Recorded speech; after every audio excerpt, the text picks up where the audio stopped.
Algae में एरोफाइटिक algae किसे कहते हैं? एरो वर्ड होता है एरियल के लिए, दैट मीन्स एयर के कांटेक्ट में। तो क्योंकि एल्गी की हैबिटेट होती है एक्वाटिक, तो पानी तो इनको चाहिए, लेकिन ये सब एरियल मॉइस्ट पार्ट पे ग्रो करते हैं, जैसे कि ट्री ट्रंक या मॉइस्ट वॉल या फिर मॉइस्ट रॉक जो होती हैं, वहाँ पे आपको एरोफाइटिक एल्गी देखने को मिलेंगी। इनको हम बेटा फर्दर दो कैटेगरी में डिवाइड करते हैं। एक तो होता है एपीफ्लोफाइट्स, एपीफ्लोफाइट्स, और दूसरी कैटेगरी आती है एपीफाइलोफाइट्स। दोनों कैटेगरी इंपॉर्टेंट है, ध्यान से देखना, एपीफ्लोफाइट्स एंड एपीफाइलोफाइट्स। एपीफ्लोफाइट्स किसे कहते हैं? अगर ये मॉइस्ट हैबिटेट हो, bark, when on bark, tree की बार्क के ऊपर आपको मिलते हैं, तब तो हम इनको बोलेंगे एपीफ्लोफाइट, ठीक है। लेकिन बार्क की बजाय अगर ये आपको मिले ऑन लीव्स, लीव्स के ऊपर मिले, ठीक है, तो इनको हम कहेंगे एपीफाइलोफाइट्स। दोनों वर्ड्स में डिफरेंस है। एपीफ्लोफाइट कब बोलेंगे? जब ये एल्गी मॉइस्ट बार्क के ऊपर ग्रो कर रहे हैं, और एपीफाइलोफाइट कब बोलेंगे? जब ये मॉइस्ट लीव्स के ऊपर ग्रो करेंगे। एपीफ्लोफाइट के एग्जाम्पल है साइटोनीमा, एक तो एग्जाम्पल है साइटोनीमा और दूसरा एग्जाम्पल है प्लूरोकोकस। ये दो एल्गी आपके ऐसे हैं जो बार्क के ऊपर ग्रो करते हैं। और एपीफाइलोफाइट के एग्जाम्पल आता है बेटा फाइकोपेल्टिस। क्या एग्जाम्पल आएगा? फाइकोपेल्टिस, ठीक है। तो ये थे एरोफिटिक एल्गी के एग्जाम्पल। अब नेक्स्ट हैबिटेट इनकी आती है थर्मोफिलिक एल्गी। नाम से ही पता चल रहा है, थर्मो वर्ड किसके लिए होता है? टेम्परेचर के लिए, ठीक है, थर्मोफिलिक एल्गी। लेकिन एल्गी को क्या चाहिए? मॉइस्चर चाहिए। इनको हम थर्मोफाइट्स भी बोलते हैं, थर्मोफाइटिक एल्गी भी बोला जाता है, थर्मोफाइट्स हम इनको बोलते हैं। एक्चुअल में क्या होता है? They are found in hot water, या तो हॉट वाटर में आपको मिल सकते हैं, जैसे कि बेटा क्लोरेला एल्गी। क्लोरेला जिसको स्पेस ट्रैवलर्स यूज करते हैं एज ए फूड सप्लीमेंट, ये हॉट वाटर में आपको देखने को मिलेगा। दूसरा, इसके अलावा they are also found in hot water spring. Hot water spring और हॉट वाटर में क्या डिफरेंस है? हॉट वाटर में तो सिर्फ टेम्परेचर हाई है, लेकिन हॉट वाटर स्प्रिंग को हम बोलते हैं थर्मो एसिडोफाइल, मतलब टेम्परेचर भी हाई है और एसिडिटी भी है। लगभग यहाँ पे टेम्परेचर चला जाता है 75 से 80 डिग्री सेल्सियस। वहाँ पे भी आपको मिल सकते हैं, जैसे कि थर्मोफिलिक जो एल्गी होते हैं, इसके जो मेंबर्स होते हैं they are mostly of blue green algae, या तो ब्लू ग्रीन एल्गी के होते हैं या डाई एटम्स के होते हैं। किसके होते हैं बेटा? या तो ब्लू ग्रीन एल्गी या डाई एटम्स में होते हैं, ठीक है। एग्जाम्पल की अगर हम बात करें तो एक एग्जाम्पल आता है फॉर्मेडियम।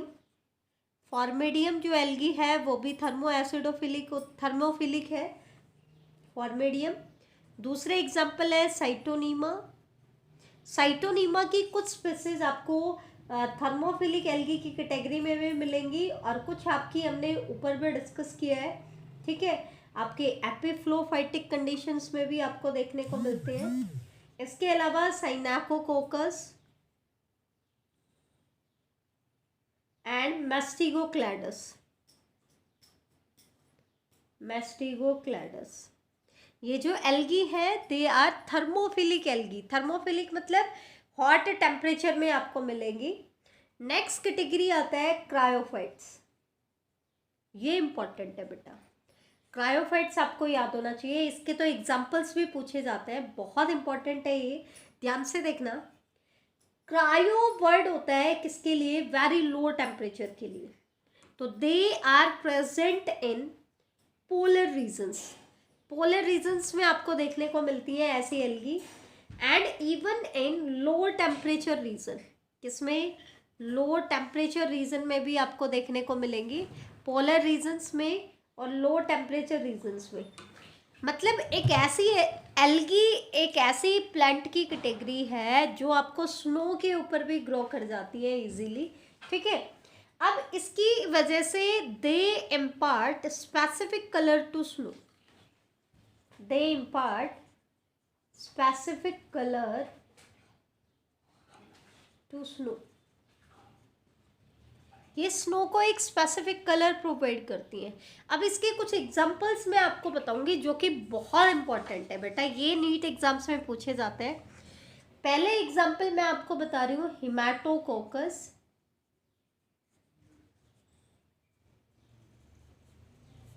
एंड सैफिरेला, फेरेला। ये जो एल्गी है ना बेटा, ये कॉज करती हैं रेड स्नोबॉल। आपसे पूछा जाएगा रेड स्नोबॉल के लिए कौन रिस्पॉन्सिबल है, तो या तो ऑप्शन में मिलेगा हिमेटोकोकस या मिलेगा स्फिरेला, ठीक है।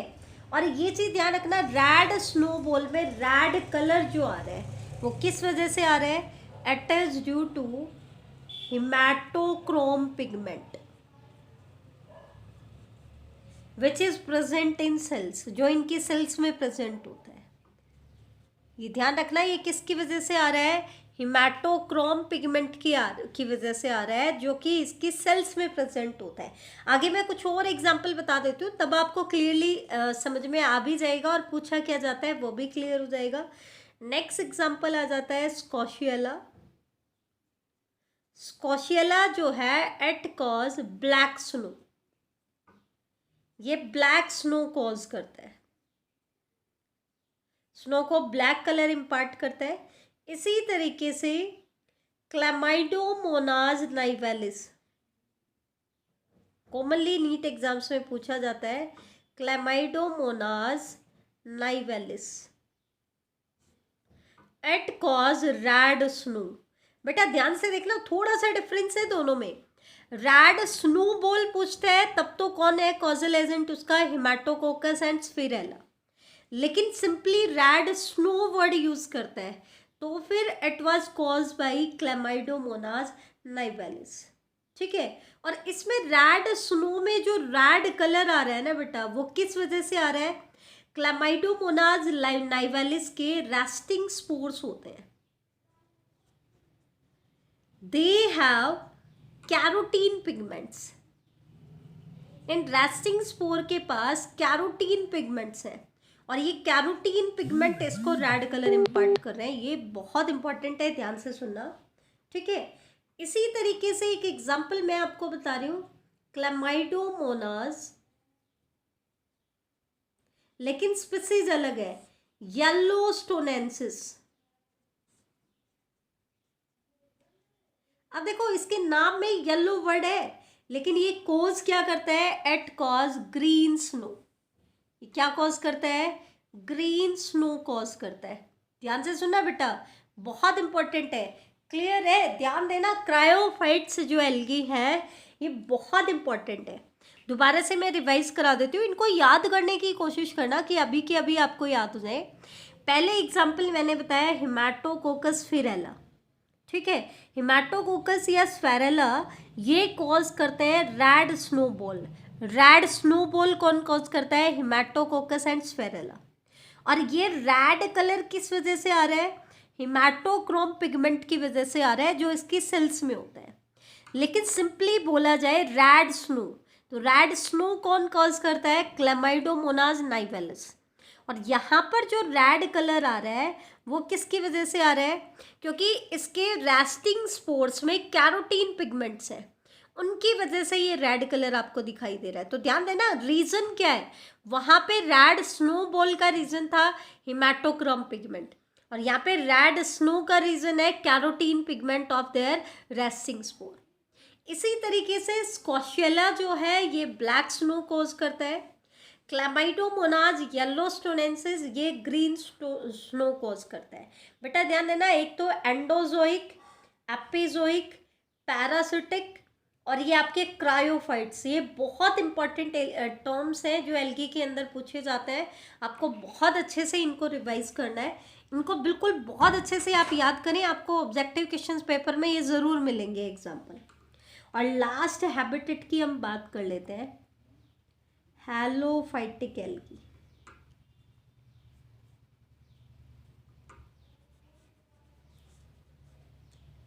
हैलो वर्ड यूज होता है बेटा सलाइन हैबिटेट के लिए। किसके लिए यूज होता है हैलो वर्ड? सलाइन हैबिटेट के लिए यूज होता है। मतलब ये वो एल्गी है जो सलाइन हैबिटेट में पाए जाते हैं। ठीक है, अब सलाइन हैबिटेट दो तरह की होगी, या तो आपको मिलेंगे सॉल्ट लेक में, सोल्टी जो लेक होती है, या फिर लेक की बजाय सॉल्ट स्प्रिंग भी हो सकते हैं, सॉल्ट स्प्रिंग। तो सॉल्ट लेक में आपको कौन सी एल्गी मिलेगी? Chlamydomonas, Chlamydomonas ehrenbergii. Chlamydomonas ehrenbergii जो एल्गी है ये सोल्ट लेक में पाई जाती है, जबकि एंटीरोमॉर्फा जो स्पीसीज है एल्गी की, Enteromorpha species, Enteromorpha species are found in salt spring. ठीक है, तो ये चीज़ आप ध्यान रखना, ये इंपॉर्टेंट है। अब एक छोटी सी चीज़ और हम ले लेते हैं, क्लासिफिकेशन ऑफ एल्गी, जो कि फ्रेश साइंटिस्ट ने दिया था। अर्लियर क्लासिफिकेशन की बात करें, एक तो क्लासिफिकेशन जो हमने पढ़ा ग्रीन एल्गी, ब्राउन एल्गी और रेड एल्गी, जो अभी हमने डिस्कस किया है वो अलग क्लासिफिकेशन है। मैं बात कर रही हूँ उस क्लासिफिकेशन की जो इनिशियली दिया गया था। तो इनिशियली जो क्लासिफिकेशन आया था बेटा, वो कौन सा क्लासिफिकेशन था? जो एफई फ्रेश साइंटिस्ट ने दिया था। ध्यान से सुना, एफए फ्रेश ने 1935 में एल्गी का एक क्लासिफिकेशन दिया था। लेकिन उस टाइम क्या था बेटा, सभी एल्गी को, चाहे वो मोनारा किंगडम का पार्ट है, प्रोटिस्टा का पार्ट है या प्लांटे का पार्ट है, सबको एक ही साथ इंक्लूड किया गया था। तो उस टाइम फ्रेश ने एल्गी के अंदर 11 क्लासेस बताई थी। कितनी क्लासेस बताई थी? 11 क्लासेस। ठीक है, और ये 11 क्लासेस किसके बेस पर बताई हैं? They are on the basis of type of pigment, कि उनके अंदर फोटोसिंथेटिक पिगमेंट कौन सा है, nature of reserve food material, कि उसके अंदर रिजर्व फूड मटेरियल कौन सा है, और मोड ऑफ रिप्रोडक्शन। तो ये तो हमने पहले भी क्लासिफिकेशन में भी पढ़ा है, 3 क्लासेज हमने पढ़ी, वहाँ पर हमने दोनों ही पॉइंट इंपॉर्टेंट बताए थे, फोटोसिंथेटिक पिगमेंट और रिजर्व फूड मटेरियल। तो एक तो ये 2 क्राइटेरिया तो ये हो गए, और तीसरा क्राइटेरिया क्या है, जैसे कि मोड ऑफ रिप्रोडक्शन। तो इस तरीके के फीचर्स को यूज़ करके उसने एल्गी को क्लासीफाई किया 11 क्लासेस में। कितनी क्लासेस में? 11। 3 तो आपकी मेन क्लासेस हो ही जाती हैं, क्लोरोफाइसी, फेगियोफाइसी एंड रोडोफाइसी। बेटा फाइसी जो सफिक्स है ना, वो किसके लिए होता है? क्लास के लिए। ये हमने स्टार्टिंग में लिविंग वर्ड में पढ़ा है। फाइसी जो सफिक्स है ये किसके लिए यूज होता है? क्लास के लिए। क्लोरोफाइसी किसको कहते हैं हम? इसके मेंबर्स को कॉमनली ग्रीन एल्गी कहा जाता है। फेगियोफाइसी इसके मेंबर्स को कॉमनली ब्राउन एल्गी कहा जाता है। रोडोफाइसी इसके मेंबर्स को कॉमनली रेड एल्गी कहते हैं। इसके अलावा बाकी की जो 8 क्लासेज हैं वो कौन कौन सी हैं मैं आपको बता देती हूँ। जेंथोफाइसी, जेंथोफाइसी के मेंबर्स को येलो ग्रीन एल्गी कहा जाता है। क्राइसोफाइसी, क्राइसोफाइट्स, ठीक है। क्रायो, क्रिप्टोफाइट्स, कौन सी आ गई? क्रिप्टोफाइट्स। क्लोरोमोनाडिने, मिक्सोफाइसी, मिक्सोफाइसी क्लास इंपॉर्टेंट है, आपने ब्लू ग्रीन एल्गी में भी पढ़ा था कि पहले ब्लू ग्रीन एल्गी को प्लांटे मतलब एल्गी के अंदर मिक्सोफाइसी क्लास में रखा गया था, या इसी को साइनोफाइसी क्लास भी कहा जाता है, क्योंकि हम ब्लू ग्रीन एल्गी को ही हम साइनोबैक्टीरिया भी कहते हैं। तो पहले जो आपके ब्लू ग्रीन एल्गी थे, आज तो हम उनको किंगडम मोनारा में इंक्लूड करते हैं, लेकिन जो टू किंगडम क्लासिफिकेशन सिस्टम था उसमें इनको एल्गी के अंदर रखा गया था, और एल्गी की कौन सी क्लास, मिक्सोफाइसी और साइनोफाइसी क्लास में। तो ये फिश का क्लासिफिकेशन था बेटा, जो कि सबसे फेमस है। नेक्स्ट इसकी क्लास आती है बैसिलेरियोफाइसी, डाइनोफाइसी एंड यूग्लिनिनी। ठीक है, बैसिलेरियोफाइसी, डाइनोफाइसी एंड यूग्लिनिनी। तो ये आपकी 11 क्लासेज हो जाती हैं, जिनमें से 3 तो आपकी मेन क्लास है एल्गी की। इसके अलावा एक मिक्सोफाइसी इंपॉर्टेंट है, जेंथोफाइसी इंपॉर्टेंट है। ठीक है, डाइनोफ्लैजिलेट आप पढ़ चुके हो, डाइनोफाइसी, यूग्लिनिनी, ये वर्ड आप देख चुके हो पहले भी। बाद में फ्रिश ने क्या किया, इनिशियली तो 11 क्लासेस बताई हैं, लेकिन बाद में फ्रिश ने रिकॉग्नाइज किया कि इन 11 क्लासेस में से 6 इम्पॉर्टेंट क्लास हैं। और वो 6 इम्पॉर्टेंट क्लास कैसे, एक तो उसने बताई साइनोफाइसी, जिसको बाद में किंगडम मोनारा में ट्रांसफर कर दिया, क्योंकि साइनोफाइसी हम किसको कह रहे हैं, मिक्सोफाइसी को कह रहे हैं। तो इसको बाद में ब्लू ग्रीन एल्गी इसमें हम इंक्लूड करते हैं, तो इनको बाद में मोनारा किंगडम में ट्रांसफर कर दिया। लेकिन 6 इंपॉर्टेंट क्लास जो इसने बताई, एक तो थी साइनोफाइसी, एक थी बैसिलेरियोफाइसी। बैसिलेरियोफाइसी के मेंबर्स को बाद में किंगडम प्रोटेस्टा में ट्रांसफर कर दिया गया है। किस में ट्रांसफर कर दिया गया है, किंगडम प्रोटेस्टा में ट्रांसफर कर दिया गया है। तो ये इंपॉर्टेंट है बेटा, ध्यान से देखना। नेक्स्ट इसकी क्लास आती है जेंथोफाइसी, फेयोफाइसी, रोडोफाइसी एंड क्लोरोफाइसी। ये तो 3 आपकी मेन क्लास हैं, ये तो आपको याद होंगी होंगी। इनिशियली फ्रेश ने 11 क्लास दी, फिर उसमें से सिर्फ 6 को सेलेक्ट किया, तो 6 में 3 तो आपकी मेन क्लास होगी, एक आपकी साइनोफाइसी या मिक्सोफाइसी, एक बैसिलेरियोफाइसी और एक जेंथोफाइसी। तो ये 6 क्लास होगी। बाद में एक और साइंटिस्ट आया, R.H. विटेकर।